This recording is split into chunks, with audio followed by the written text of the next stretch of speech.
Welcome to my series where I solve problems from Olympiads and other maths challenges. In these videos I'll be solving the problem, and sometimes I'll give extensions that will stretch your maths further, or general tips for solving problems of this type. Hello everyone, we are looking at question 22 from the AMC8 in 2017. I think this is probably the coolest problem in the AMC8 this year. In the right angle triangle ABC, AC equals 12, BC equals 5. Think about those numbers. And angle C is a right angle, so we know it's a right angle triangle. A semicircle is inscribed in the triangles below. What is the radius of the semicircle?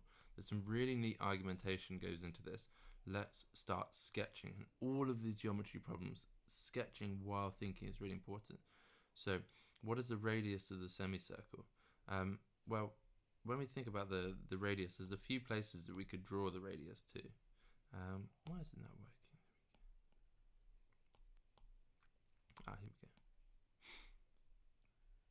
Now, the radius must come from the center, but the most natural place to think about drawing the radius is probably to another point. Now, when you have a line which just touches a circle, okay, and it's inscribed, this means it's a tangent. So you know that this is a right angle triangle. That's important. We're going to use this fact later. Now, the next thing to think about, these things here, 12 and 5, you should memorize these. These are just the Pythagorean triples.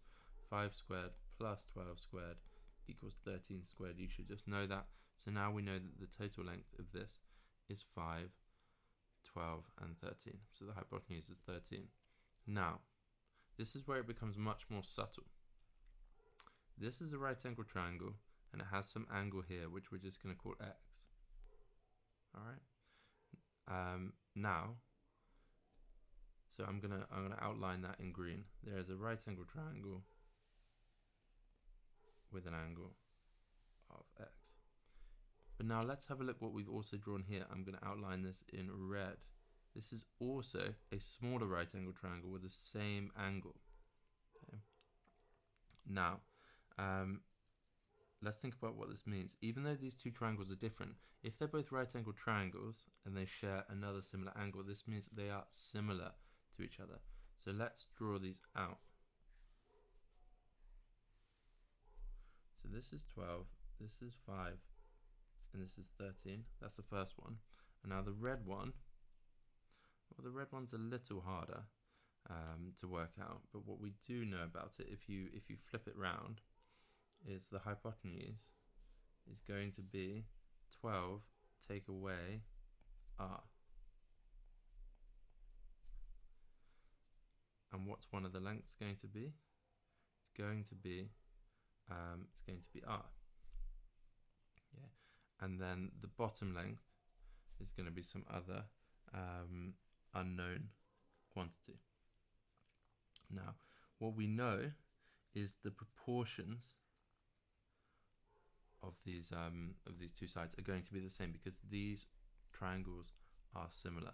So whatever the ratio of r and 5 is also going to be the ratio of 12 minus r and 13. So then what do? We just compute this.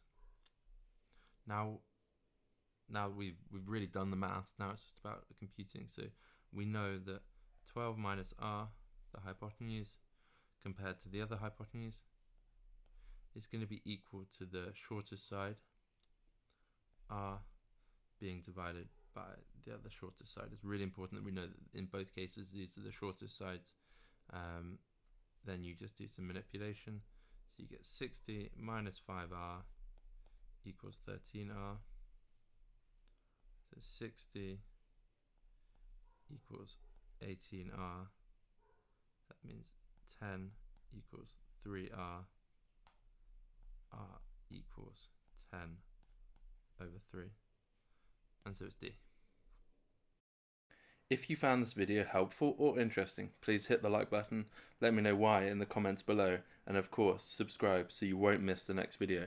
Thanks for watching, see you next time.